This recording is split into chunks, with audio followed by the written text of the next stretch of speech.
ਟੱਪ ਨਾ ਬਹੁਤਾ ਵਿੱਚ ਮੈਂ ਤੈਨੂੰ ਪਿਆ ਨਾ ਬਾਹਰ ਕੱਢ ਦੇਣੀ ਮੈਂ ਫਿਰ।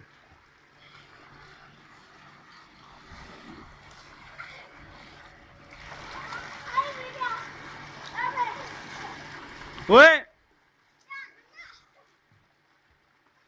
ਗੋਤਾ ਲੱਗ ਗਿਆ ਨਾ ਤੈਨੂੰ।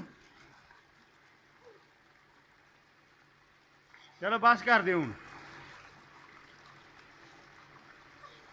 ਓਏ ਆਰਾਮ ਨਾਲ ਤੈਨੂੰ ਮੈਂ ਪੈਣਾ ਸੁਭਾਨ ਤੂੰ ਆਰਾਮ ਨਾਲ ਨਾ।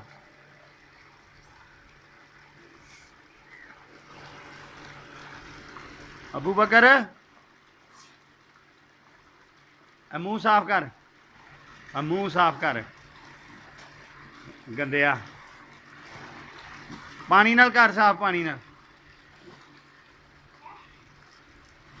ਆਹੋ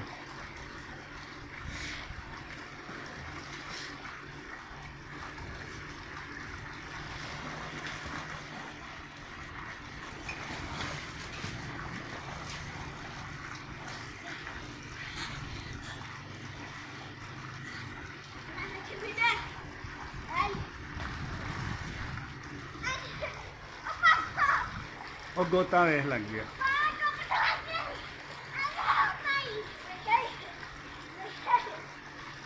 ਚੱਲ ਬਸ ਕਰ ਦੇ ਹੁਣ ਚੱਲ।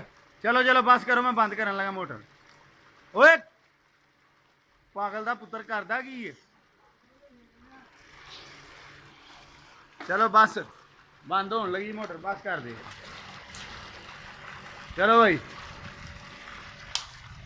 ਬਸ ਚੱਲ ਬਕਰ ਬਾਹਰ ਨਿਕਲਿਆ ਹੁਣ ਪਾ ਲੈ ਨਿੱਕਰ ਪਾ ਲੈ। ਚੱਲ ਚੱਲ ਚੱਲ ਓਏ ਚਲੋ ਗੰਦਾ ਪਾਣੀ ਬਸ ਕਰੋ।